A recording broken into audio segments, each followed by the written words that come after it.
Free రేంజ్‌లో కోళ్ళనేవి పెంచుతున్నాం. మాకు ఫీడ్ ఖర్చులు గూడా చాలా తక్కువొస్తున్నాయి.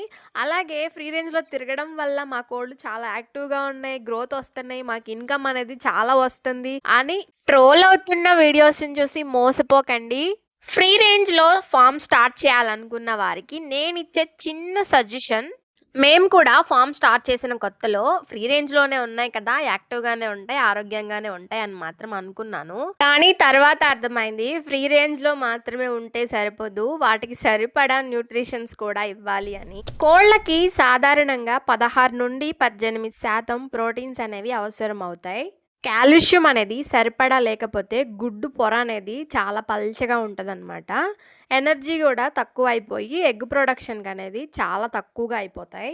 నేను చేసిన పెద్ద మిస్టేక్ ఏంటంటే, ఫ్రీ రేంజ్‌లోనే ఉన్నాయి కదా! అంతా నేచరే చూసుకుంటది అని అనుకోవడమే. ఇప్పుడు మేమైతే 3 రకాలుగా జాగ్రత్తలైతే తీసుకొని ఒక ప్లానింగ్ ప్రకారం అయితే చేసుకుంటున్నాం.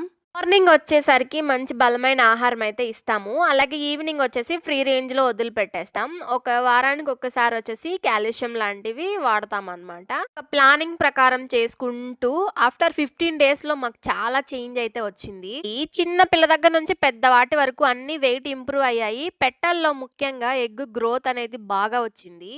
అప్పుడే అర్థమైంది ఫ్రీ రేంజ్ అంటే ఫ్రీడమ్‌ని మాత్రమే ఇస్తుంది. కానీ గ్రోత్ రావాలంటే బ్యాలెన్స్ చేయడం చాలా అవసరం.